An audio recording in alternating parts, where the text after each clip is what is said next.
అమరావతి నివురు కప్పిన నిప్ప, వైసీపీ మీద దాడికి కారణాలేంటి? అమరావతి లీగల్ గా సెటిల్ అయిపోయింది అనుకుంటున్న దశలో రాజధాని రగడ మాత్రం తగ్గటం లేదు. ఆంధ్రాకి ఇదే ఏకైక రాజధానిగా ఫిక్స్ అయిపోయింది. పార్లమెంట్ లో చట్టం కూడా ఓకే అయింది. మరి గ్రౌండ్ లో ఎందుకు ఈ పొలిటికల్ మంటలు?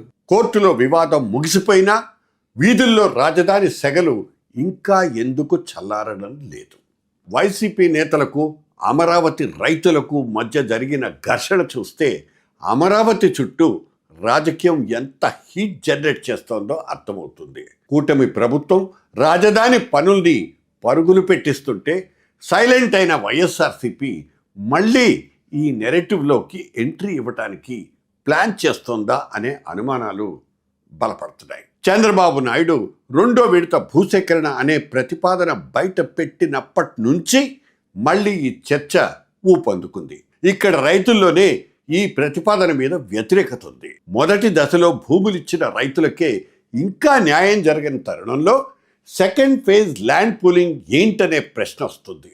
అప్పటి నుంచే సోషల్ మీడియాలో డెవలప్మెంట్ వర్సెస్ భూసేకరణ నినాదాలు, వివాదాలు మళ్ళీ పీక్స్కి చేరాయి. ఇంతలోనే వైఎస్ జగన్మోహన్ రెడ్డి మావిగన్ అంటూ సరికొత్త క్యాపిటల్ కారిడార్ ప్రతిపాదనని తెర మీదకు తెచ్చారు. ఇక అక్కడి నుంచి రాజధాని భవిష్యత్తు మీద అనేక సందేహాలు మొదలయ్యాయి. అనుకూల వ్యతిరేక వర్గాల మధ్య జోరుగా చర్చలు నడుస్తున్నాయి. ఒకప్పుడు 3 రాజధానులంటూ ఊదరకొట్టిన ఆనోళ్లే ఇప్పుడు అమరావతి మీద హక్కులంటూ మాట్లాడటం పెద్ద డౌట్గా మారింది. ఇది చూస్తే కాస్త నవ్వొచ్చిన సామాన్య జనం మాత్రం ఈ పొలిటికల్ మైండ్ గేమ్ చూసి విసిగిపోతున్నారు. ఇటు కోస్తా ఆంధ్రాలో తన పట్టును మరింత గట్టి చేసుకోవడానికి తెలుగుదేశం పార్టీ అమరావతిని పక్కాగా వాడుకుంటోంది. ఒకవైపు ఎన్డీఏ దీన్ని ఒక ప్రతిష్టాత్మక షోకేస్గా ప్రొజెక్ట్ చేస్తుంటే ఇంకోవైపు ఇది వైసీపీ అతిపెద్ద బలహీనతగా మారిపోతోంది. అయితే అమరావతి వ్యవహారంలో మళ్ళీ జోక్యం చేసుకోవడానికి వైసీపీ ఎందుకు ప్రయత్నిస్తోందన్నదే ప్రశ్న.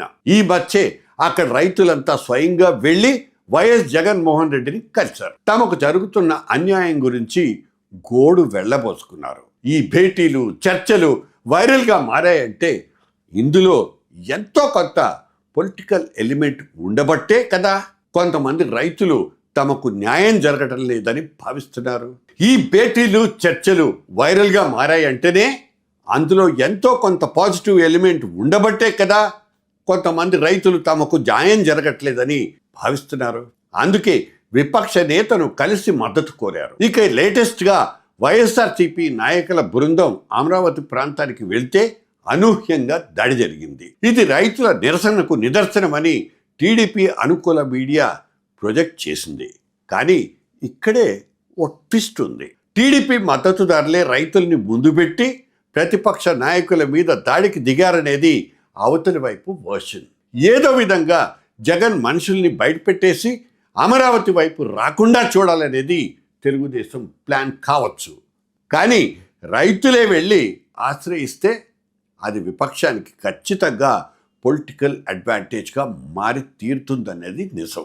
అందుకే లేటెస్ట్ నిరసనను అణిచివేయడానికి, అండర్ప్లే చేయడానికి అధికార పక్షం పడరాని పాట్లు పడుతోంది. ఇక మీద ఇక్కడ జరిగే ప్రతి నిరసనను అభివృద్ధికి అడ్డుగా చిత్రీకరిస్తారా?